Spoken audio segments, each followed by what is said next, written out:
ചെമ്മാടുള്ള historical place and മ്യൂസിയത്തിലായിട്ടൊന്ന് ഞാൻ വന്നിരിക്കുന്നത്. ഇവിടുത്തെ കാഴ്ചകളാണ് ഇന്ന് നമ്മൾ ഈ വീഡിയോയിൽ കാണാൻ പോകുന്നത്. Let's welcome new video.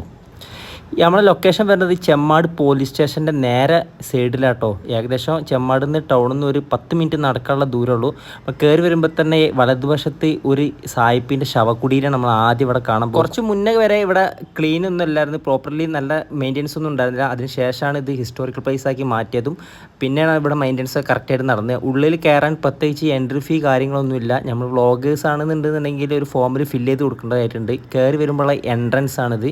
ഇവിടെ ഫസ്റ്റ് നമ്മളെ ചരിത്രപരമായിട്ടുള്ള കുറേ കാര്യങ്ങൾ സ്ലൈഡ് ചെയ്ത് വെച്ചിട്ടുണ്ട്. നമ്മളെ പുഴകളെ പറ്റിയിട്ട് അങ്ങനത്തെ കുറേ കാര്യങ്ങളുണ്ട് കേട്ടോ.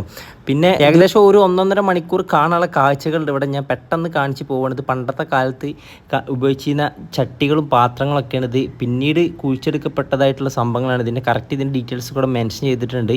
അപ്പോൾ ഞാൻ പറഞ്ഞത് കുറച്ച് മുന്നുള്ള വീഡിയോ ആണ്. അപ്പോൾ നിങ്ങൾക്ക് കറക്റ്റ് ഇതിൽ മെഷർമെൻറ്റ് കാര്യങ്ങൾ ഓർമ്മയില്ല. ഏകദേശം 6 മാസം പഴക്കുണ്ട് വീഡിയോക്ക്.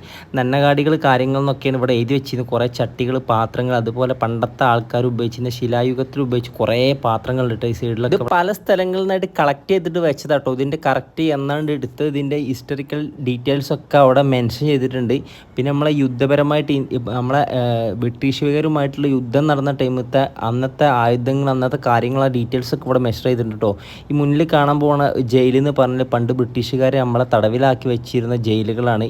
അതിൻ്റെ ഒരു ഏരിയ ഇവിടെ പ്രദർശിപ്പിച്ചു എന്നുള്ളതാണ്. അല്ലാതെ ആ ജയിൽ ഇവിടെ കൂടുന്ന വെച്ചെന്ന് അർത്ഥമില്ല കേട്ടോ. അത് രണ്ടും നമുക്ക് കാണാൻ വേണ്ടി ഒന്നുകൂടി റീക്രിയേറ്റ് ചെയ്തതാണ് ഇതൊക്കെ. അത് ഒരു ഡിസ്പ്ലേയിൽ ആ ചരിത്രമൊക്കെ ഇങ്ങനെ മിന്നി മാറി ഇങ്ങോട്ട് പോയി നിൽക്കും. നമുക്ക് അവിടെ നിന്ന് ടൈം സ്പെൻഡ് ചെയ്യാൻ പറ്റുന്ന ടൈം സ്പെൻഡ് ചെയ്യും. ഞാൻ ഏതായാലും ഒരു ഉച്ചയ്ക്ക് വരെ ലഞ്ച് ബ്രേക്കിൻ്റെ ടൈമിൽ എത്തിയത്. അതുകൊണ്ട് പെട്ടെന്ന് നടന്ന് കാഴ്ചകൾ കണ്ടതാണ്. ഒരു രാവിലെ 10 മണിക്കാണ് ഇത് ഓപ്പൺ ആവുക. ആ ടൈമിൽ എത്തുകയെന്നുണ്ടെങ്കിൽ നമുക്ക് ധാരാളം ടൈം ഇതിൻ്റെ ഉള്ളിൽ നിന്ന് കാഴ്ചകൾ കണ്ട് ഹിസ്റ്ററിയൊക്കെ കറക്റ്റ് പഠിക്കാനൊക്കെ പറ്റും. ഇതിൻ്റെ ഉള്ളിൽ യുദ്ധപരമായിട്ടുള്ള കാര്യങ്ങളൊക്കെയാണ് ഇവിടെ നടന്നിരിക്കുന്നത്. നമ്മളെ ചരിത്രപരമായിട്ട് നമ്മളെ യുദ്ധത്തിൻ്റെ കാര്യങ്ങൾ, ഡീറ്റെയിൽസ്, ബ്രിട്ടീഷുകാർ ഇന്ത്യയിൽ വന്ന കഥ, അങ്ങനെ കേരളത്തിലേക്ക് എങ്ങനെ എത്തി, അങ്ങനത്തെ കാര്യങ്ങളൊക്കെയാണ് ഇവിടെ വെച്ചിട്ടുള്ളത്. ഡീറ്റെയിൽസിൽ ഓരോ ഏരിയയും ഓരോ ഇതാട്ടോ മെഷർ ചെയ്തിരിക്കുന്നത്. ഇത് നമ്മളെ ചരിത്രപരമായിട്ടുള്ള കാര്യങ്ങളൊക്കെയാണ് ഇവിടെ യുദ്ധത്തിൻ്റെ തന്നെ ഓരോന്ന് സൈഡിൽ മെഷർ ചെയ്ത് കറക്റ്റ് വെച്ചിട്ടുണ്ട്. എന്താണ് ഏതാണെന്നൊക്കെ കറക്റ്റ് വന്നാൽ നമുക്ക് കറക്റ്റ് പഠിക്കാൻ പറ്റും. ഒരു പഠിക്കണ വിദ്യാർത്ഥിയാണെന്നുണ്ടെങ്കിൽ കറക്റ്റ് കാണാൻ പറ്റും.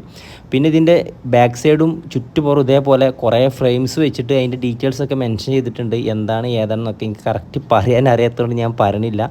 കാരണം ഏകദേശം ഞാൻ പറഞ്ഞില്ല, ഒരു 2 മണിക്കൂർ 3 മണിക്കൂറൊക്കെ നിന്ന് വായിക്കാനും കാണാനുള്ള കാഴ്ചകളും കാര്യങ്ങളൊക്കെ ഈ ഏരിയയിലുണ്ട്. ടൗണിൻ്റെ തിരക്കുന്നൊക്കെ മാറി നിൽക്കുന്ന ഒരു ഏരിയ കൂടിയാണ് കേട്ടോ. ഇത് നല്ല അടിപൊളി മെയിൻ്റെനൻസ് നടക്കുന്ന ഒരു ഏരിയ കൂടിയാണ്. കാരണം നല്ല വൃത്തിയുണ്ട് എല്ലാ സൈഡും നിന്ന് കാണാനൊക്കെ. ഈ ഫ്രെയിമിലൊക്കെ കുറേ കാര്യങ്ങൾ എഴുതിയിട്ടുണ്ട്. നമ്മളെ മണ്ണിൻ്റെ ഘടനകൾ, അതുപോലെ നമ്മളെ ചരിത്രപരമായിട്ടുള്ള കാര്യങ്ങൾ, നമ്മളെ പൂർവികരെ പറ്റിയുള്ള ഡീറ്റെയിൽസ്. ശരിക്കും പറഞ്ഞാൽ ഒരു ഹിസ്റ്ററി പഠിക്കണ ഒരാൾ വന്നു കഴിഞ്ഞാൽ എന്തായാലും അവർക്ക് മിസ്സാവില്ല ഇവിടുത്തെ കാര്യങ്ങൾ. കറക്റ്റ് നോളജ് കിട്ടിയിട്ട് ഇവിടുന്ന് മടങ്ങാൻ പറ്റുന്നതാണ് കറക്റ്റ് ഉള്ളത്. പിന്നെ ഞാൻ പറഞ്ഞല്ലോ, ഇത് ഉച്ചടൈം ആയതുകൊണ്ട് എനിക്ക് വല്ലാതെ കാഴ്ചയിൽ കാണാൻ പറ്റിയിട്ടില്ല. ഇതിൽ കുറേ ഹിസ്റ്ററി കാര്യങ്ങളൊക്കെ ഇവിടെ ഉണ്ട്. അപ്പോൾ എനിക്ക് കൂടുതൽ ഇതിനെപ്പറ്റി അറിയാത്തതുകൊണ്ട് ഞാൻ വല്ലാതെ പറഞ്ഞില്ല. കാരണം കുറേ കാര്യങ്ങളുണ്ട് ഇതിൽ ഇവിടെ മെൻഷൻ ചെയ്ത് വെച്ചിട്ട്. പിന്നെ ഇതിനുള്ളിൽ ഞാൻ പറഞ്ഞ പോലെ ഫീ കാര്യങ്ങളൊന്നുമില്ല. ഇതാണ് ഇതിൻ്റെ ടോട്ടൽ മാപ്പ് ഉള്ളത്, ഏരിയ കാര്യങ്ങളൊക്കെ ഉള്ളത്. അങ്ങനെ ഏകദേശം നമ്മളവിടെ നിൽക്കുമ്പോൾ തന്നെ ഒരു ലഞ്ച് ബ്രേക്ക് ആ ടൈമിൽ ക്ലോസ് ചെയ്തിരുന്നു. പിന്നെ ഞാൻ തിരിച്ചു പോകുന്നതാണ്. ഇത് ജസ്റ്റ് ബസ് സ്റ്റാൻഡിൽ നിന്ന് ഒരു 10-15 മിനിറ്റ് നടക്കാം മതി. ഈ ലൊക്കേഷനിൽ നമുക്ക് എത്തിച്ചേരാൻ പറ്റും കേട്ടോ.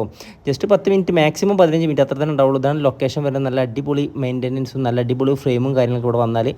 അപ്പോൾ നിങ്ങൾ ഒരിക്കലെങ്കിലും ഈ ഏരിയ മലപ്പുറംകാരാണെങ്കിൽ വിസിറ്റ് ചെയ്യണം എന്നാണ് എനിക്ക് പറയാനുള്ളത്. അപ്പോൾ എന്തായാലും വീഡിയോ ഇഷ്ടപ്പെട്ടിരിക്കണമെന്നുണ്ടെങ്കിൽ ഒന്ന് പോയി കാഴ്ചകളൊക്കെ കാണുക. എന്തായാലും ഞാൻ അടുത്ത വീഡിയോയിൽ ഒരു പുതിയ ടോപ്പിക്കായിട്ട് വരാം. അപ്പോൾ വീണ്ടും കാണുന്നവരെ ബൈ.